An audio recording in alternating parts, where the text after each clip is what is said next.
is. So so compensation is actually one of those classes that I think is fascinating. We're going to hit this from a couple of angles. First of all, we're going to talk about the taxation. Obviously, it's going to be on the slide. Part of this class, depending on how much time we have left over afterwards, I want to kind of talk about compensation that you guys are going to run into if you get into the tax industry. I think there's a lot of ignorance when it comes to compensation and what's important in compensation and how you determine your true compensation.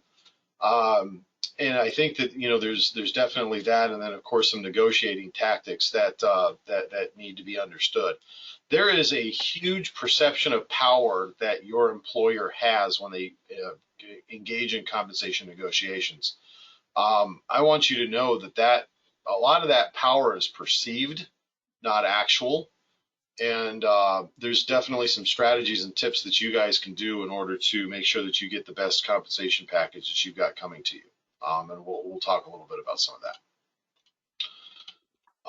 Oops, sorry, let me go back. Okay, so salary and wages, you know, in a very good thing that and actually I probably should have brought this up earlier, and I'm sorry I didn't.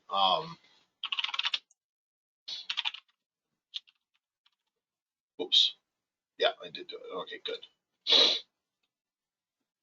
Okay, so one of the things that you know, the biggest thing that when we talk about compensation is that, you know, you've got two different major types of compensation that can take place in most companies. And number one is going to be salary and wages, and then the other way that you can actually have compensation is going to be contractor payments.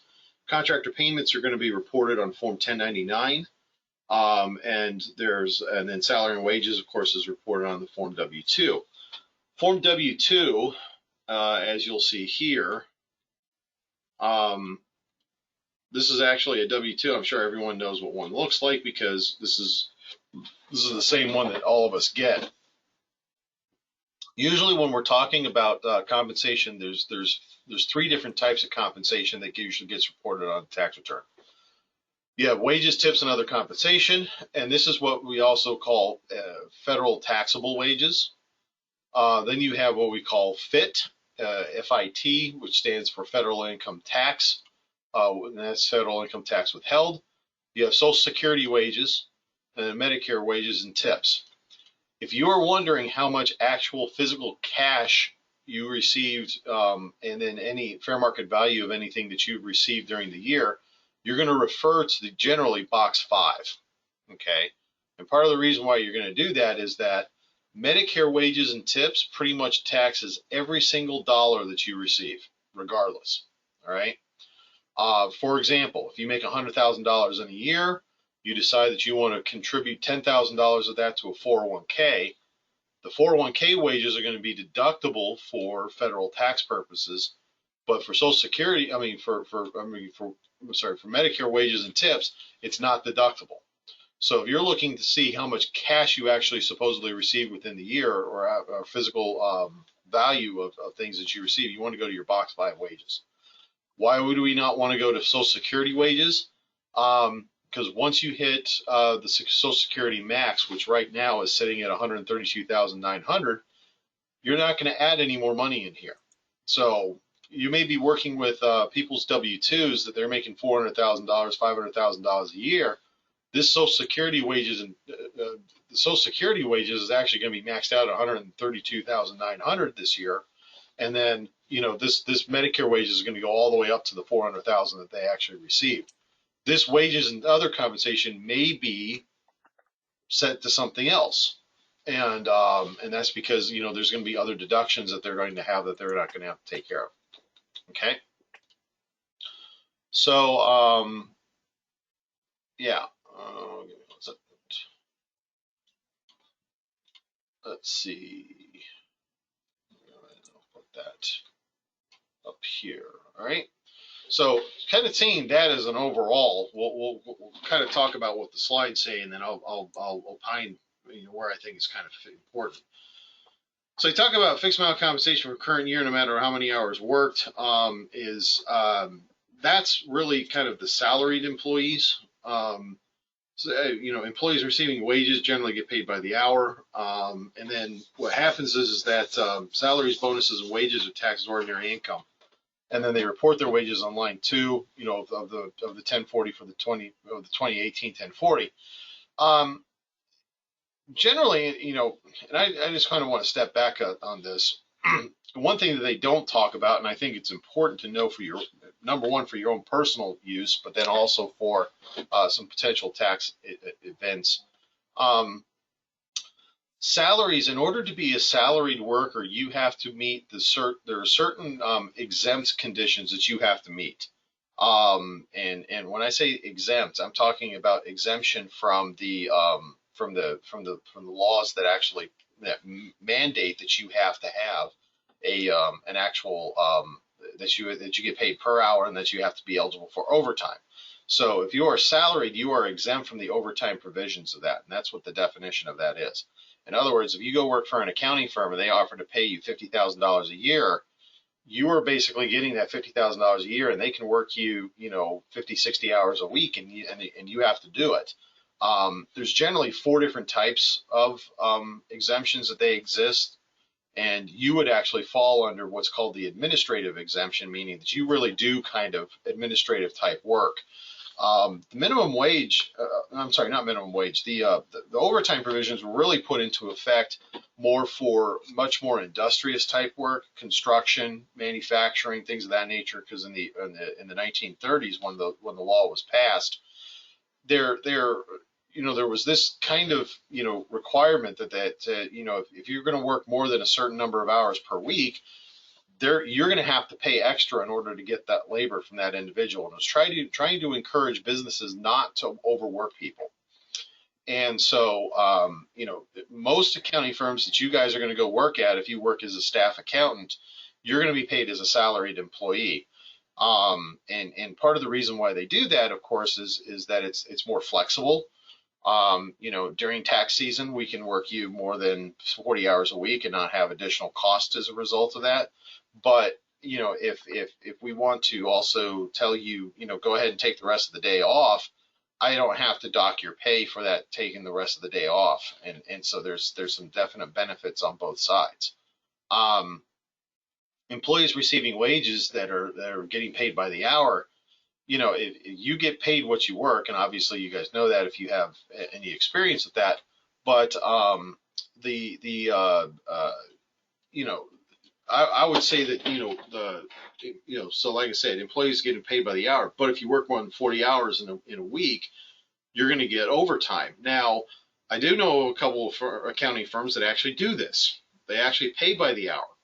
So what they'll end up doing is they work you get overtime wages, you get a lot of compensation during tax season, but then after tax season, they'll give you Fridays off in order to kind of recoup their costs on that, in order to kind of tailor your compensation with their time that they're getting compensation also.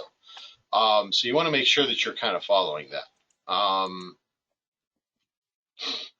All right, so salaries and bonuses and wages are taxed as ordinary income.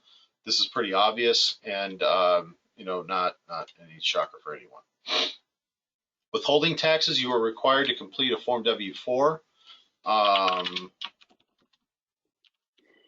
And this I actually want to talk about for another reason. Okay.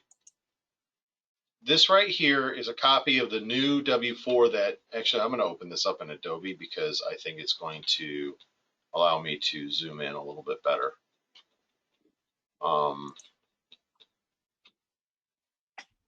So,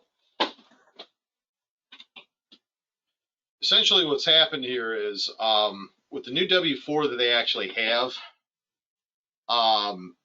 what's happened is that this is a radical change. I'll see if I can pull up the previous one earlier. Let's see if I can get that.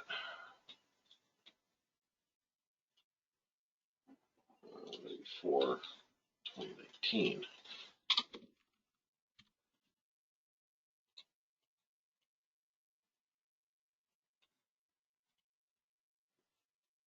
All right, so this is what the W-4 used to look like, and pretty much this was it. You put out, put out pertinent information. You mark if you're single, married, or married with a higher filing rate. You would tell them, how many allowances that you want, any additional amounts you want, and that's it. There was a potential possibility to write down exempt if you were exempt from federal tax. A very common time that we would see that is international employees, because if you live overseas and you make under the statutory maximum, you probably didn't owe any taxes in the United States. So you could actually put down exempt, and that would exempt your employer from actually withholding wages. This W-4 actually is not a form that ever gets sent off to the IRS. Okay, it doesn't get sent off to the IRS because what ends up happening is that you will actually take these wages, this W-4, and you will put you'll actually hand this off to the employer. Okay, so if you hand this to the employer, what will happen is that this is something they have to maintain in their files.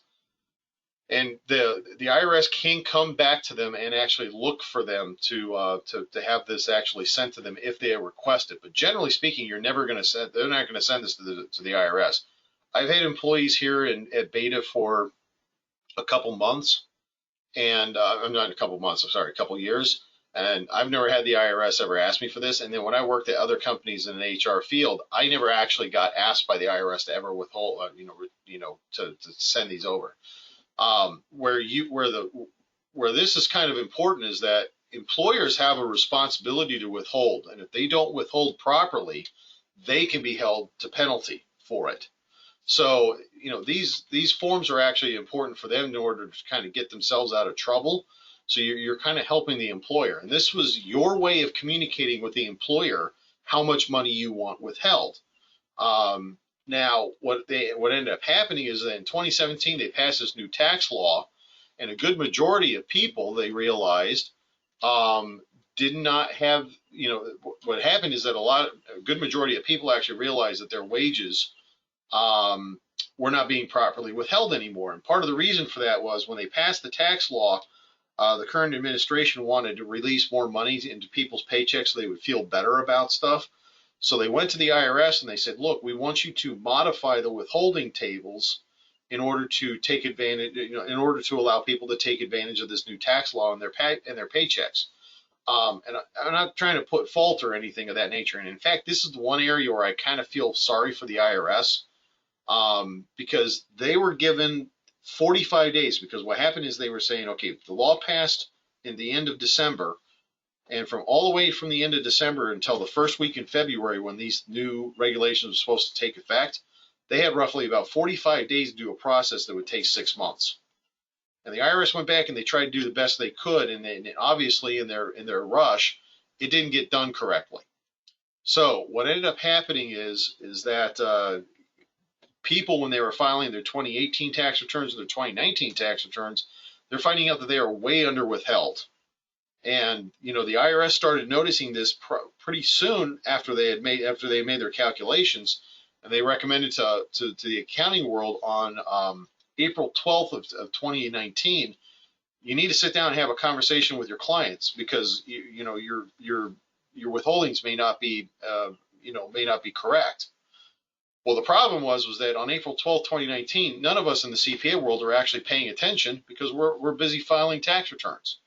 So what ended up happening is that most of the people in the CPA industry didn't see this notice. And it wasn't really until about September, October, when we went back for continuing education, that they said, by the way, did you see this notice? And we're all like, no, that we actually had any issues.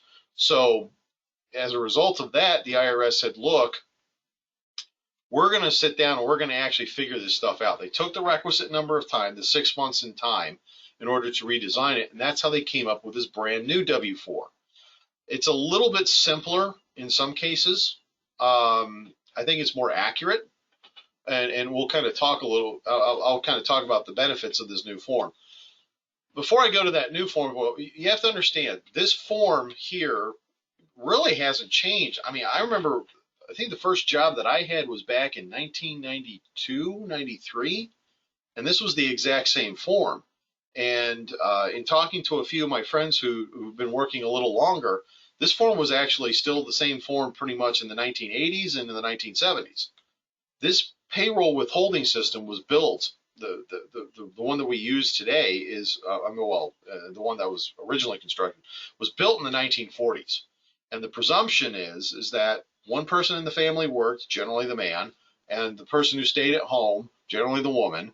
And so it was not built for the idea that you would have two incomes in one household. So if you actually filled this form out and say, for example, I'm married, I have my wife. Well, actually, let's not say for example. This is actually our case. So I'm married. So I would fill this out as married. Total number of allowances. Well, obviously there would be me, my wife, and my son. So I'd fill out 3 here, and I don't want to have any extra withheld. And so I would go ahead and I would fill this out. Well, the problem is that they're making an assumption that all of these 3 people that are married, of all these 3 people that are in my family, only one is working. And so what would happen is that my wife would go to work and she would fill this out as married with 3. Collectively, what would happen is that we would be perceived, from a collective perspective, as double married in 6. So what would end up happening is we'd file our tax returns, we'd owe $4,000 or $5,000. That's typically what we see in our practice a lot. And if you notice, if you have a client who constantly owes taxes, this is usually the first thing that I go to. Is I say, look, can we sit down and have a meeting? And we sit down and we have a meeting, and I say, look, can you bring to me your W-4 withholding certificates? And they'll tell me what their withholding is, and invariably they always put down married and 3. Part of the reason why they do this is because they think since this is an official IRS form, lying on the form is considered, and I'm using quotations with my fingers, air quotes, lying on this form by putting anything down but factual is considered a federal crime, which is not actually the case. This is how you communicate how you want that withholding to take place. Okay, and so, I'm sorry if I sound a little passionate about this topic, but I can't tell you how many times that I've had to sit down and have this conversation with clients. This is a very, very practical thing that you want to know, so that if you start noticing that you have a client who's constantly owing things, they need to consider taking a look at their withholdings. Okay. When they did the change here for the brand new form, they actually got kind of smart about this, and this is another area where I've got to actually congratulate the IRS. First thing that they did is they said, okay, you can do single, married, filing, joint, or head of household. This one, they're actually asking how is it you're going to basically how you're going to file. All right, so I would file this as married, filing, joint. My wife would also file this as married, filing, joint, because that's what she's going to do. It says do only one of the following: use the estimator for an accurate, or use multiple jobs worksheet, which I'll show you here in a second. Or if there are only 2 jobs in total, in other words, my job plus my spouse's job, do the same on the W-4. This option is accurate for jobs with similar pay, otherwise more tax may be withheld. But you got to click this box. If you do that box, what ends up happening is if both you and your spouse earn about the same amount of money, they're going to withhold at about the same amounts. Okay? And then they're going to take that into consideration with the idea that if both of you are working, they'll make sure that it gets withheld correctly. You're going to do the claim dependence, complete job, for only one of these jobs. So what ends up happening is that usually what we do, we send to the clients, we recommend that they take, of the 2 spouses that are working, take the one who earns less, and then you're going to put in the number of qualifying children that they have, because it's going to be, $2,000, and then you fill that out. And then, then the taxpayer is given opportunity to say what their other adjustments are, which is other income, other deductions, and then extra withholding if they want per pay period. You sign this and give this to the employer. Now, state worksheet 3 that they were talking about is this multiple jobs worksheet. So clients can actually fill this out, and they can actually say, if you have 2 jobs or married, filing, joint, blah, blah, blah, so on and so forth, and then you can, using the higher paying job row, the lower paying job column, find the intersection of the 2 salaries, da, da, da, da, da, da. All right, so what'll end up happening is that you'll actually fill out this, go to this chart here that they have, and you're going to do the higher annual paying job, and you have the lower paying job. Using this the way that it is, we're going to calculate how much we have to put on this line number 1. Then they say go ahead and skip to line number 3, which is the total, and that's how much they're going to do, and they're going to get that all calculated out. I know it seems a little confusing, but I think that once we've started doing this for a couple of years, everything's going to turn out. Okay. I'm sorry, I just realized that I was pausing sharing, so I'm sorry if I did. Did it? How much of that did you see all of the multiple jobs worksheets and all that sort of stuff?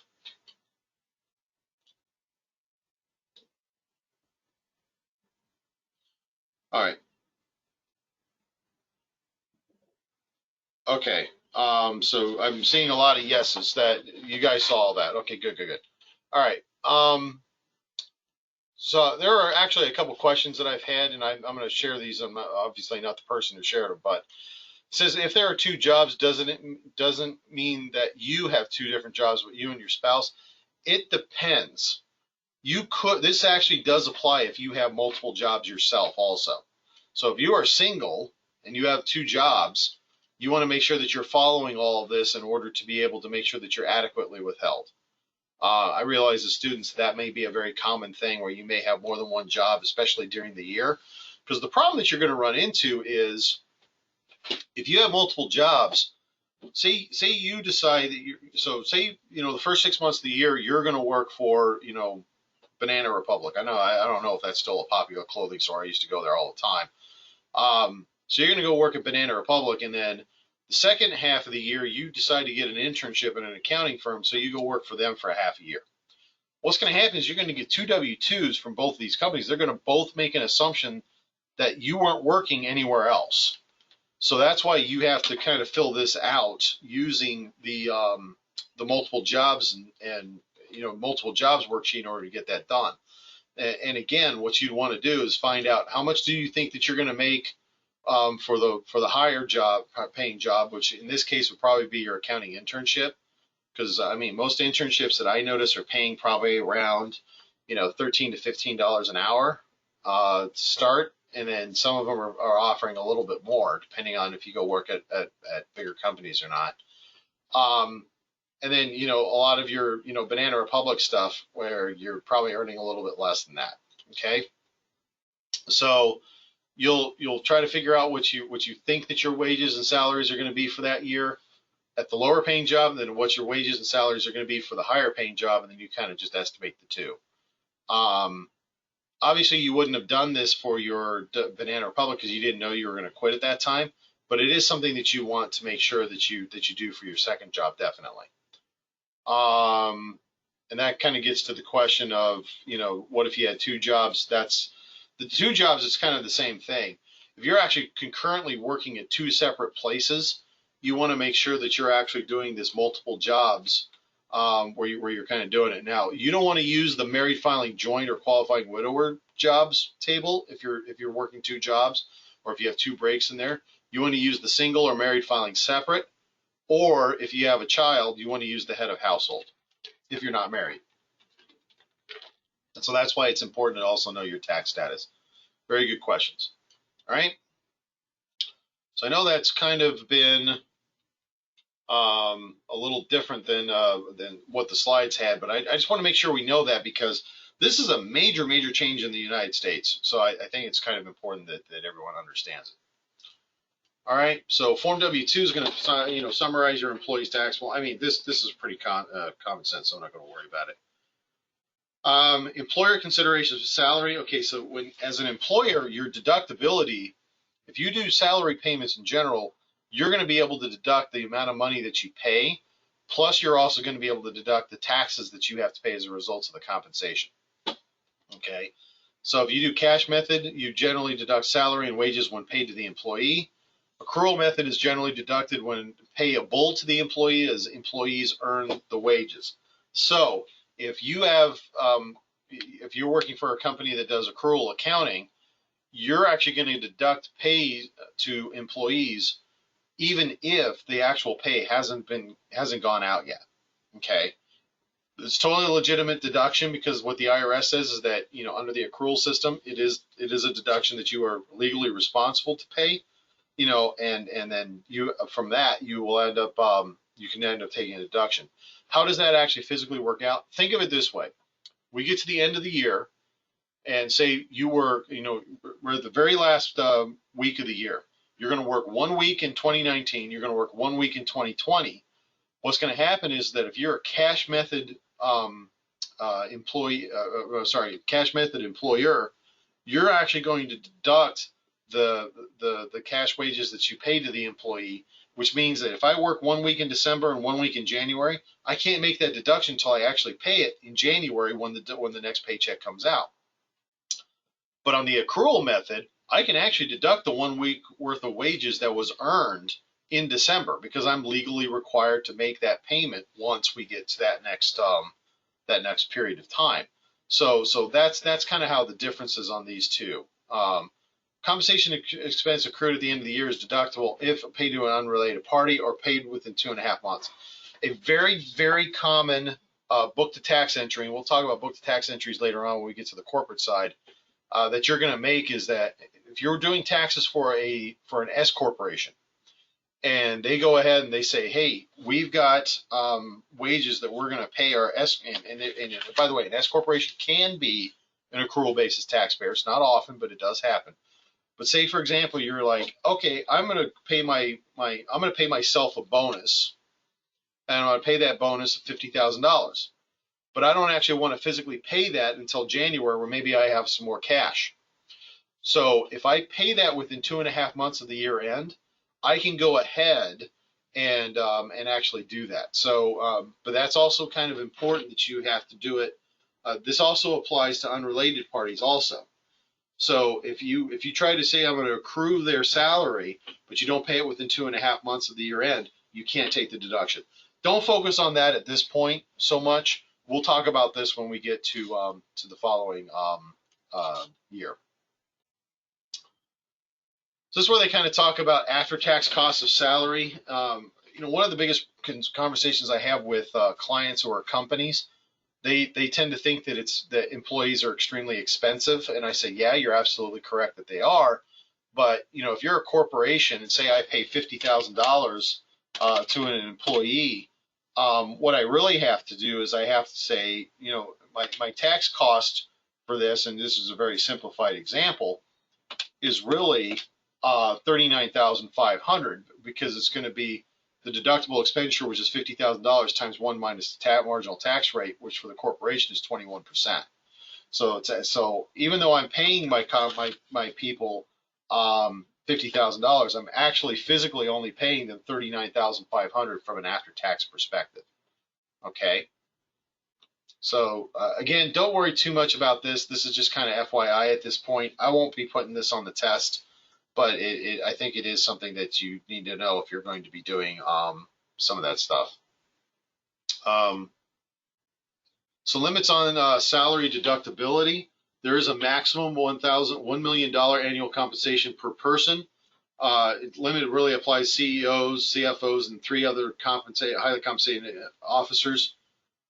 This is just to to determine that one of the things that we tend to notice, actually notice a lot less lately, and I'll talk about this when we get to the corporation side a little more. It used to be that because in the past corporations had a tax rate of around 35%. When the income is earned at 35%, you want to dividend that out to the highest paid officers. What ends up happening is it's 35%, and then you dividend it out. Is it? Let's see. Hold on 1 second. I just got a message that the screen is still showing the W-4. Is that correct? It is. Oh my gosh. Okay. I thought I said. Oh my gosh. I'm sorry. There we go. How's that? Good? All right. Yeah, it looks like it's good. My screen share. I'm sorry about all that. Okay, I've got that solved. Thanks. Thank you very much for letting me know about that.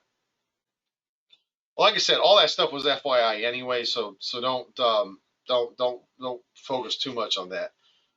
This is a little more FYI. The $1 million maximum, kind of like what I was saying. So the corporate tax rates used to be 35%.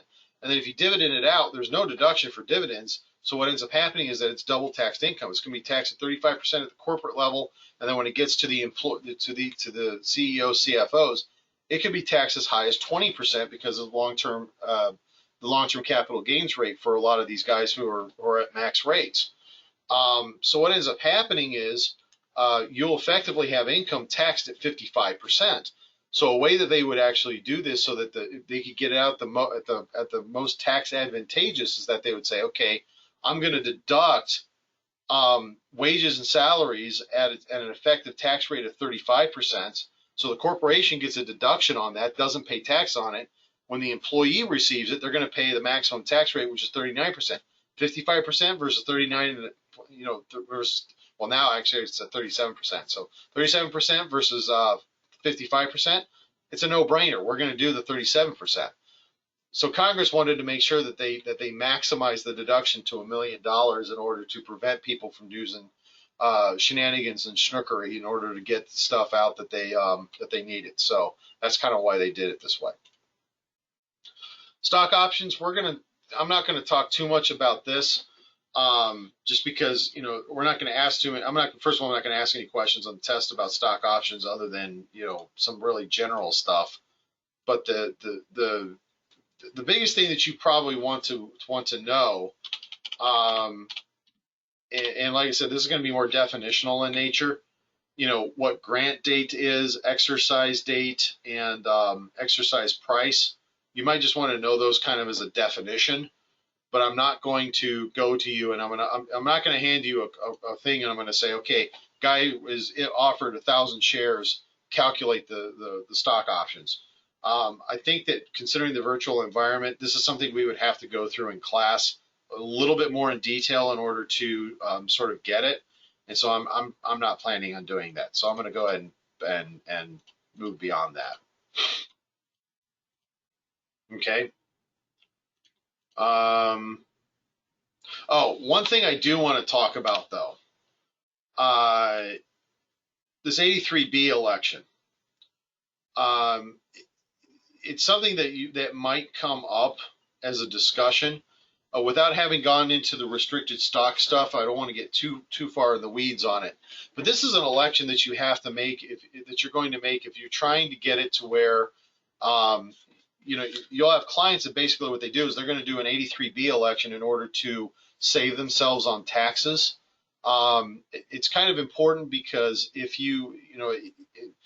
the main reason why it's important is that usually, actually not usually, it actually has to be done now. You have to attach the statement to the tax return for the 83B election. I'm just kind of bringing that up because I remember I had one time where we almost released a tax return without the 83B election. Luckily, somebody caught it at the last minute, which saved us a hell of a lot of embarrassment.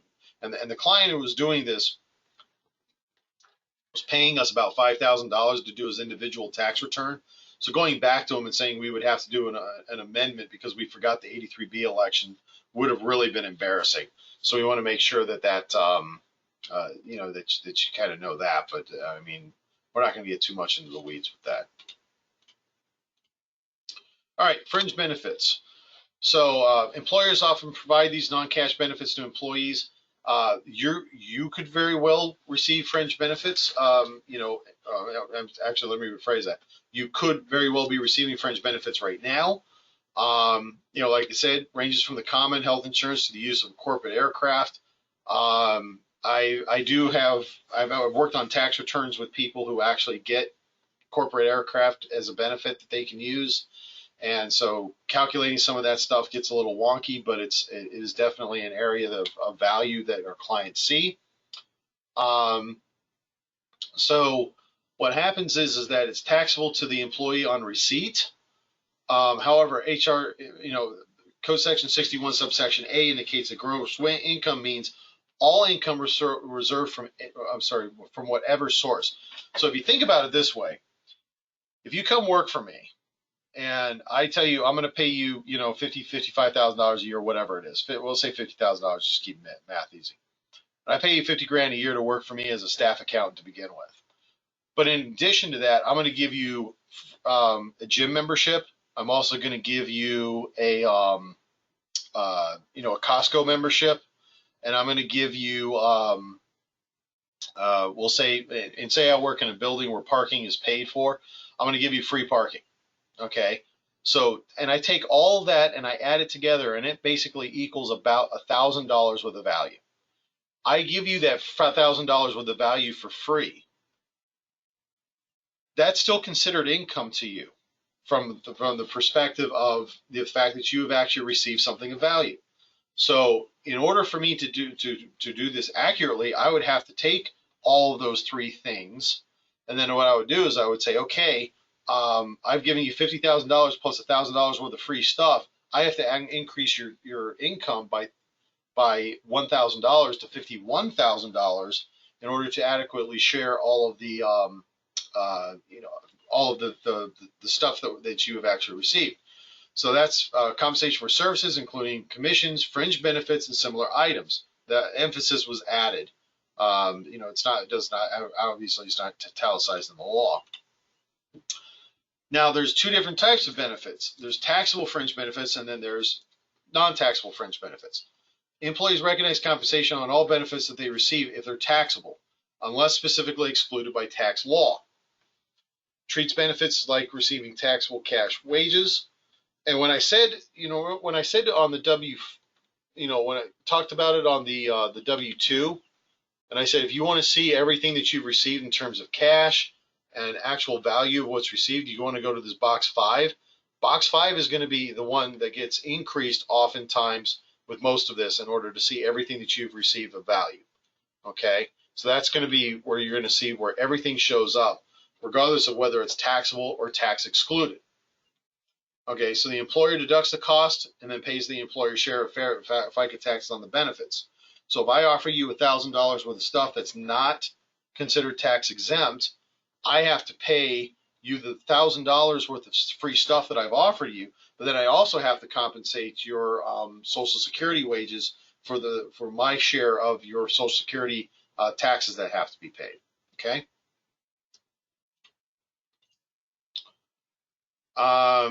Some very common ones, they say, employees may prefer the taxable benefit to an equivalent amount of cash when they receive the benefit with the employer. That's actually, forget that.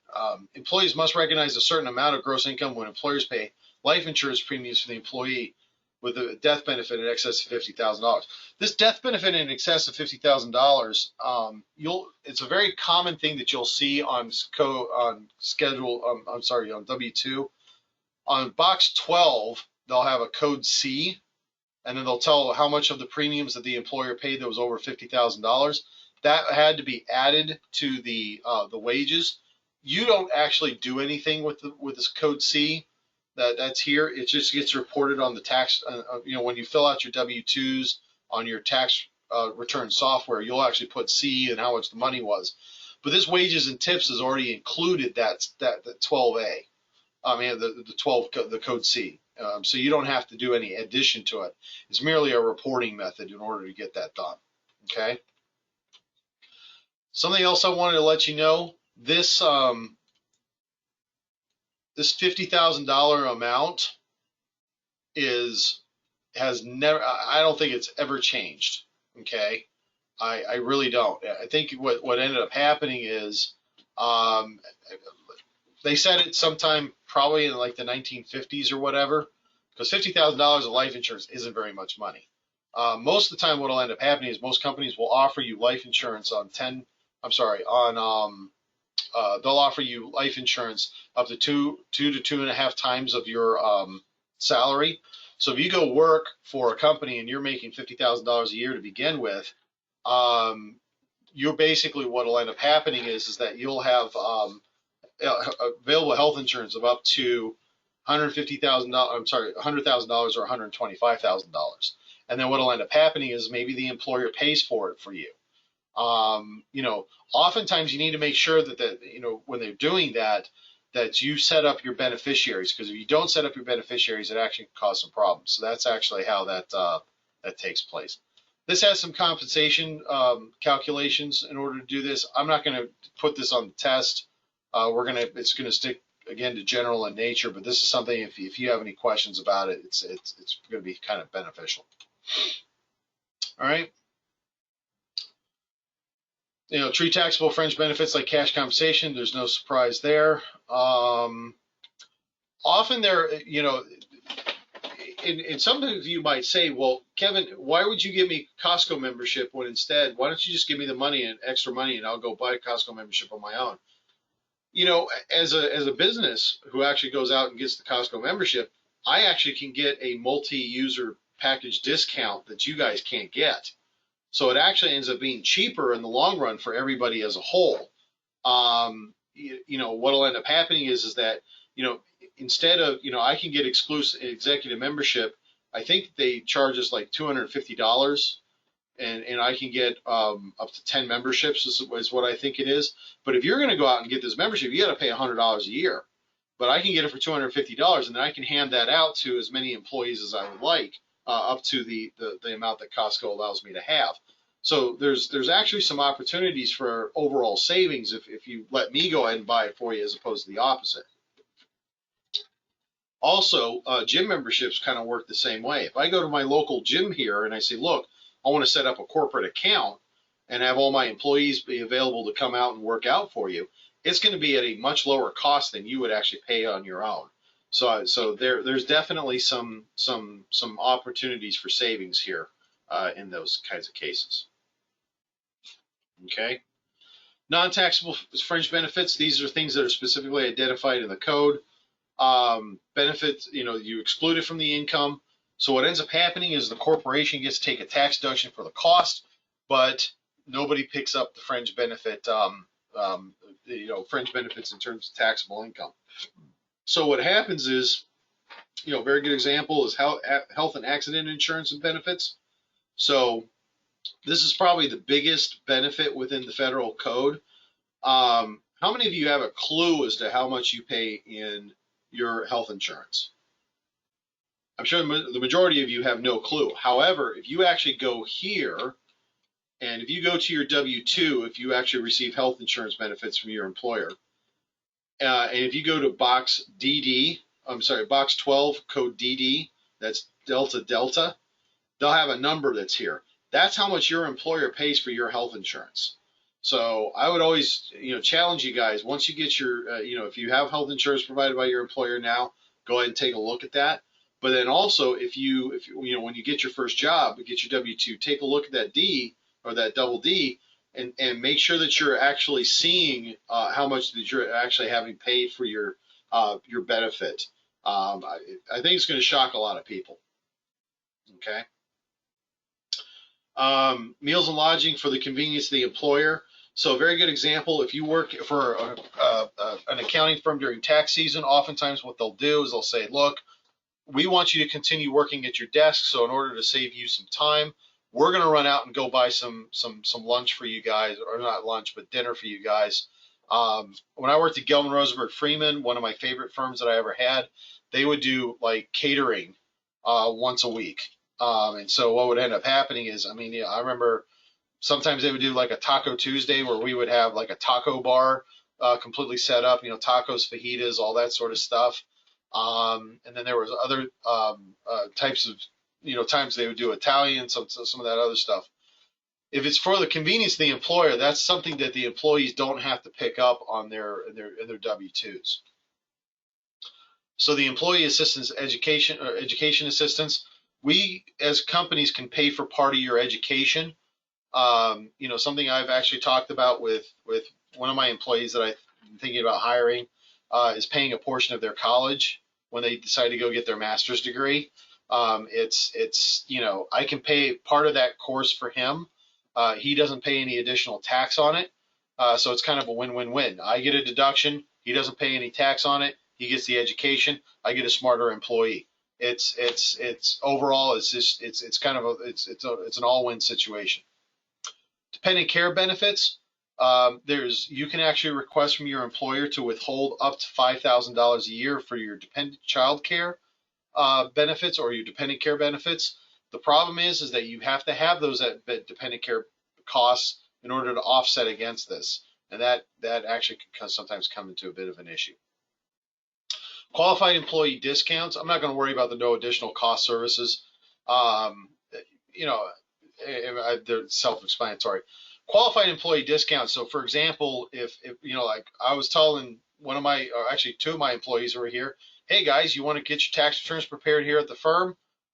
Go ahead and use our tax software. They use a password to protect it, so I can't go digging in there anytime that I want. And actually, I have no way of getting into their system. In fact, they actually caused a problem earlier when we tried to transfer from one system to the next. But you know, once it's password locked, it's password locked, and the only way for me to do anything with it is I'd have to delete the account. So so it's you know, it's something that I've told the employees that say, you know, hey, this is, you know, something that you guys can do.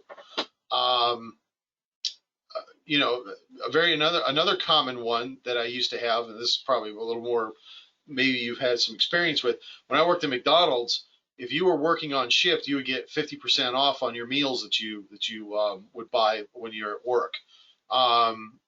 This actually is you know, it's not taxable to me. So that's what they talk about qualified employee discounts.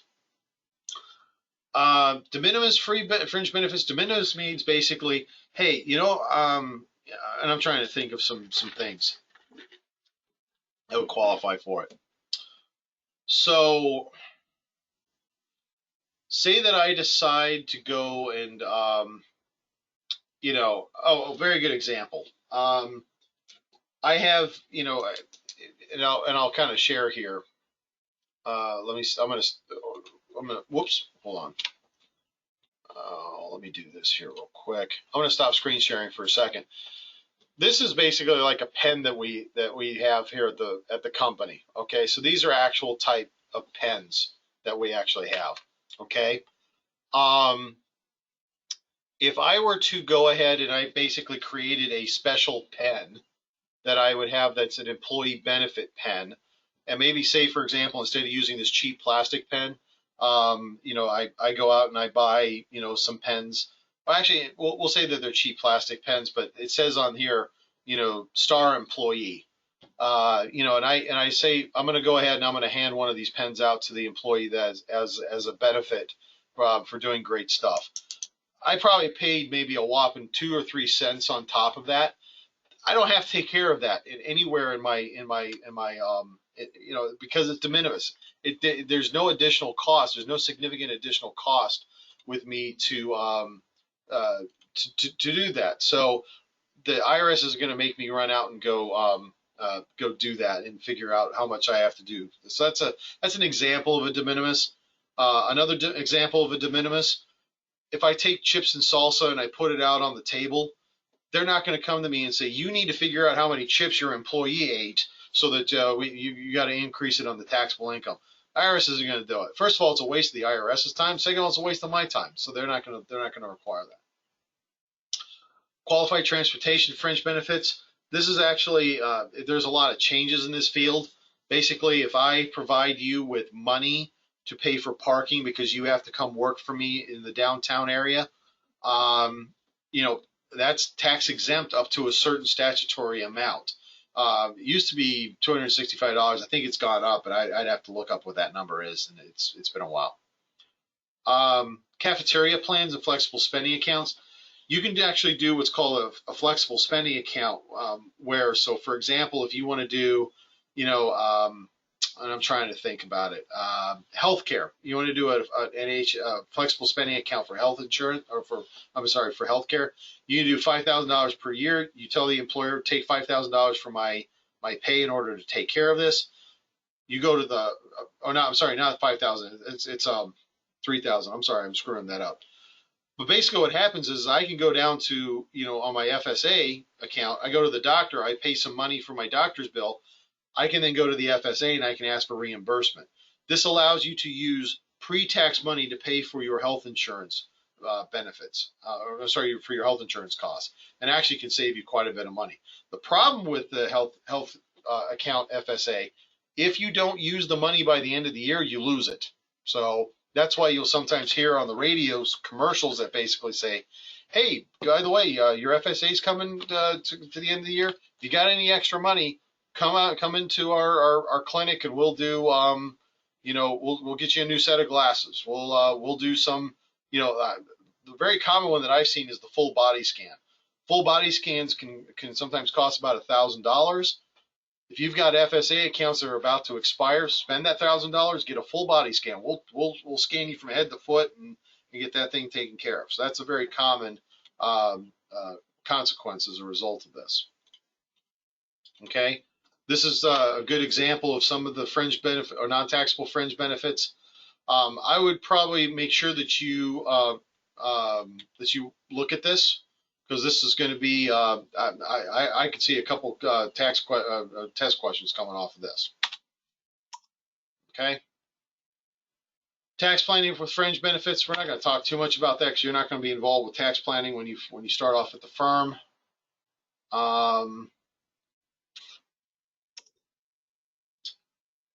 Let's see, so they talk about that. All right, so I want to spend the rest of the class today talking about something else, and I'm going to go ahead and I'm going to put this up here. Okay, so my picture is probably coming through. And you guys, okay, so do you have to, okay, so one question that was actually asked, do you have to accept fringe benefits? The answer to that question is it depends. Okay, sorry, not to give it a lawyer's answer. Some fringe benefits that you have are elective, and some fringe benefits that you have are non-elective. For example, if I put food out there, you can choose whether to go eat the food or not. Okay, but that would be a kind of a de minimis type fringe benefit that we have there. An example of a fringe benefit that you would have as an elective would, of course, be the dependent care fringe benefit. If you don't have dependent care, dependent care expenses, you may not want that, so you don't ask your employer for it. Certain benefits that they have, the employer education benefit. Obviously, if I send you to a course in order to go learn something, you may not have a choice. You may have to go do that. Very good example. I sent one of my staff to an audit training class, because one thing you probably are learning in your audit class, a lot of what you're learning in audit is really theoretical. You're not learning the meat and potatoes and bones of exactly what you're what you're going to do in the auditing industry. So what ends up happening is that I sent him to a class where he learned tactics. How do you do a cash reconciliation schedule? How do you do an accounts receivable reconciliation schedule, and all that sort of stuff. If we were actually in a class session, I could show you some of the slides that they actually did at that class, because one of the conditions of him going on that training was that he would give me the slides afterwards, since we're paying for it. So, anyways, I thought there was a lot of stuff in there that was extremely useful that you're not necessarily learning in a university, but stuff that definitely makes you successful in the job. So, generally, the answer that you're going to have is no, you don't always have to accept them. But, there's some great tax savings and just financial savings if you actually do. So I'm going to leave it at that. The last thing I wanted to talk about today is sort of the last thing I really want to talk about today is compensation that you're going to have when you go work in the accounting industry. So what's going to happen is that you're going to graduate from your accounting program, and you're going to go to your firm, and you're going to say, you're going to go with these firms, you're going to throw out your resumes, and one of the firms is going to come back and say, congratulations, we would like to hire you. So what's going to happen is that, what's the first question that you're going to probably ask? How much are you paying me? Okay. That is, socially speaking, we understand that as, what's my salary? In actuality, the way it should be asked to you is, what are you actually receiving as compensation? So something that I think you need to ask them before you accept a job is ask for what's called a total reward statement. Okay. Total rewards is a concept within the human resource community that says, look, you have salary, you have healthcare benefits, you have fringe benefits that we're going to throw on top of that. You have other things that we're going to put on top of all that stuff and figure out what your actual compensation is. A lot of people, you know, and the reason why you want to ask for a total reward statement is this. You're more likely than not going to get multiple offers from different areas. I know this virus thing sucks and it stinks. I guarantee you, once we get past this virus thing, the economy is going to get back up. I don't have any fear about any of that. So when you start going in, you're going to work for these other areas. What's going to end up happening is that you're going to probably be offered multiple job offers. So if, you know, a very good example, when I'll tell you sort of a story with me. When I first went to go apply for my first staff jobs after I left the military and I was going to go into the CPA realm, I had to start off all the way at the bottom, by the way. I was starting off as a staff accountant. So I had 3 companies that were offering me positions. One was offering me a position for $59,000 a year. One was offering me a position for $50,000 a year. And then the other one was offering me a position for $45,000 a year. Now, when you take a look at all of that, which one am I going to do? The $59,000 a year sounds like the obvious choice. However, you have to understand, first thing I did is I went to them and I said, look, hand me a total reward statement. Okay. Each one of these sent me the total reward statement.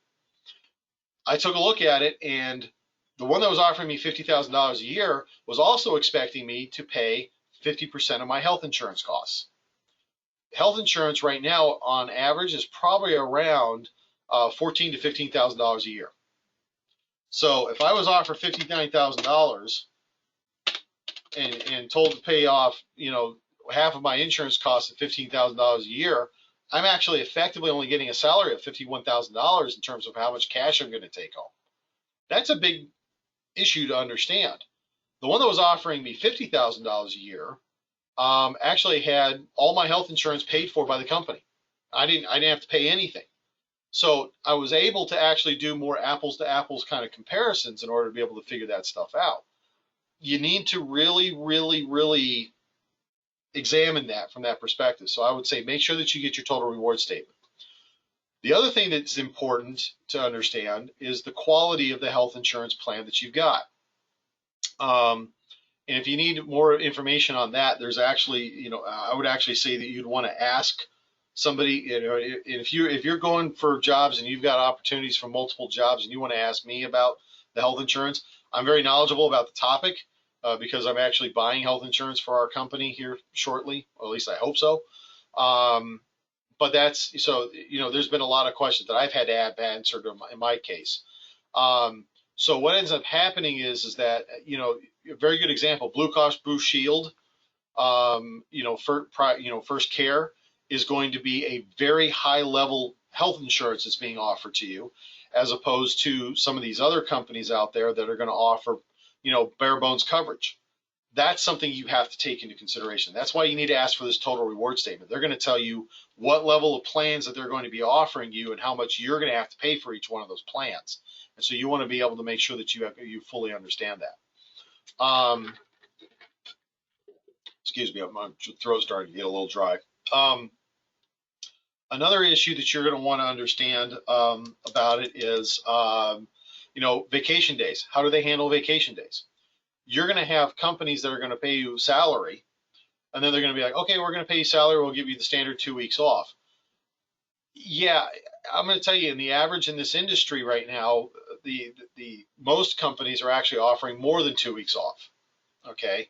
Or if they do offer 2 weeks off, they're going to offer something else called comp time.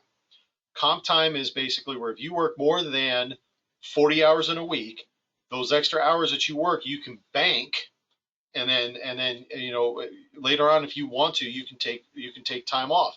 I once had it where I took time off on vacation, didn't even have to take my vacation time. I was gone for a couple weeks, didn't even touch my, you know, I just had the comp time that I touched. So that's actually an extremely valuable benefit that could be offered to you that, if you go work at KPMG, they don't have comp time.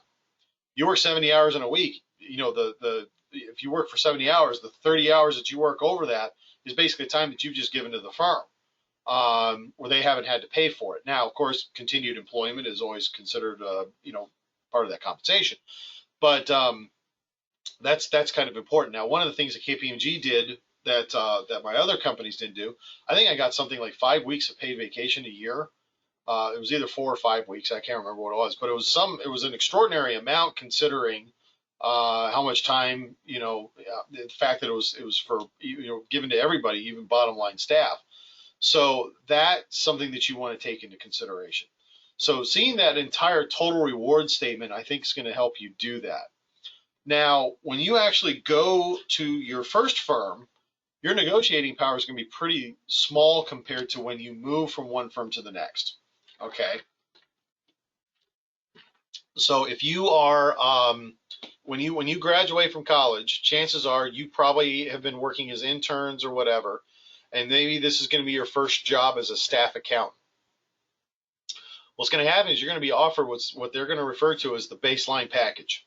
Okay, and they're not going to be having a whole lot of desire to do some compensation negotiations on that. They're going to say, this is what we're offering. You can always go to them if you have something that's extraordinary that they need and say, look, I offer you this one service. Very good example. I do international tax, as a practice. So if you speak a foreign language, I'm probably going to find that more valuable than if you don't. That's something that you could come to me and say, hey, look, I want a little extra money because I speak Spanish fluently. That would be a huge help for me because we do have a lot of clients that actually, work and do their business in Latin America. So speaking Spanish would be a very big help for me. Working at your run-of-the-mill mom and pop shop tax firm probably isn't going to care about any of that stuff. That's something that you might want to consider, but it's based on what the needs of the job are going to be, and make sure that you're tying that in. So let's see, I'm trying to think of some other things that we've had. Any questions about compensation that, if that you guys want to ask me in general? Everyone's good? All right. Okay. So, yeah, I see that everybody, I don't know if somebody's struggling to do the muting of the mics, but if you guys do have any questions, you can reach out to me. Sorry, virtually this compensation class, I actually have a presentation that I do that's canned. Doing it remotely is a little difficult, so it's been a little bit hard. I'm going to go ahead and I'm going to say thank you very much for everyone for participating. If you have any questions for me, feel free to reach out to me. Do me a favor though, reach out to my business email. You'll get a much faster response. And I want to say thank you very much for attending class, and we'll see you guys on Tuesday. Thank you much.